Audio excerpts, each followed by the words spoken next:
As we enter the final international break of 2025, the foot slightly comes off the pedal in terms of news, but not here on Fog Football. We're going to keep it planted to the floor and talk about Barry Robson because he is no more. Oh, he's been sacked by Raith Rovers. Also, a few other things to talk about. But yeah, we talked about it in the actual review show. But Barry Robson, that Raith have kind of fell off a cliff. Last 6 games, they've picked up 4 defeats, and lo and behold, Barry Robson, formerly Aberdeen manager, maybe had a decent run as Aberdeen manager, then it just went absolutely tits up.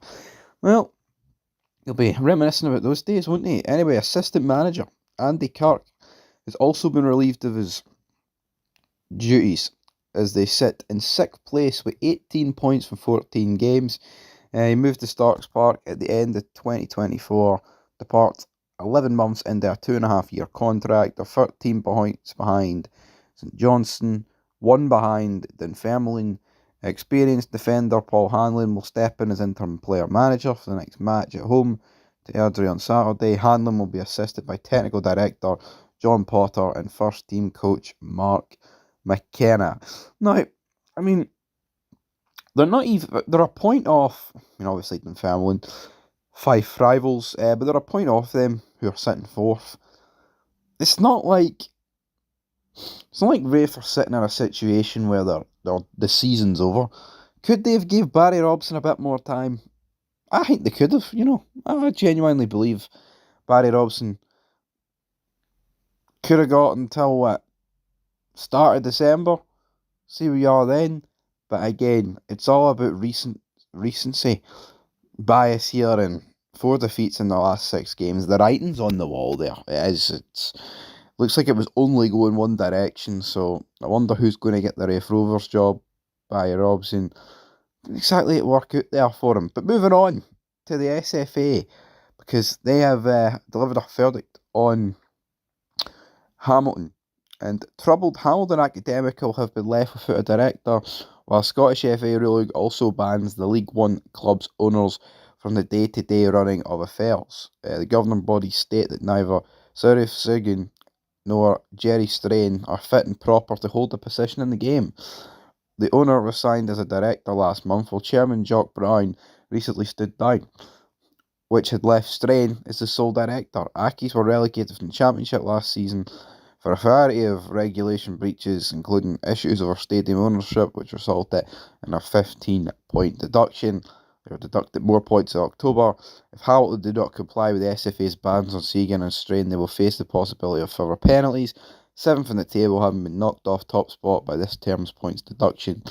SFA say the club's got 7 days to outline the steps it intends to take to ensure it complies with the legal obligations. So, yeah, Hamilton getting absolutely battered at every opportunity, man.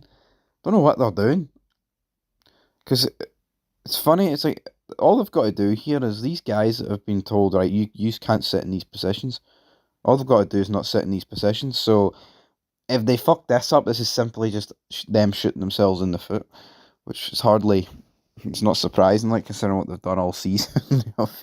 Fielding ineligible players and all that malarkey. Anyway, what else have we got here? There's not really an awful lot floating about in terms of news. I guess we'll end on what Bragg had to say. He said everything is possible for Hearts, with them sitting top of the Scottish Premiership after 12 of their 38 fixtures. October Player of the Month, Braga has scored 9 goals in 17 appearances since the Tynecastle club, since joining the Tynecastle club from Ailsuns.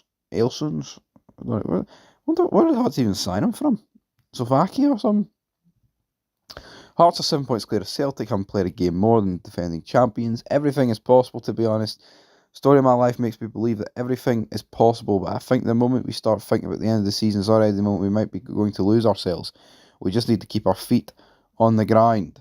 I agree, but if they can keep all the players in form, Hearts, then they've got a good chance come the end of it. Braga, Karazidas, I think they need to add to their team a bit. There is a few players I think that are holding them back. I look at Schlo. If Craig Gordon, right, starts for Scotland in these next 2 games, which is looking likely he will, and he puts in 2 good performances, I'd fucking be firing him in over Slow every day of the week. But anyway, one guy got fired out. That's Barry Robson. Hamilton, will they listen to the SFA? Probably not. And Braga, he's got half a point, man. Anything's possible for Hearts. But leave your thoughts down below. Till next time. Peace.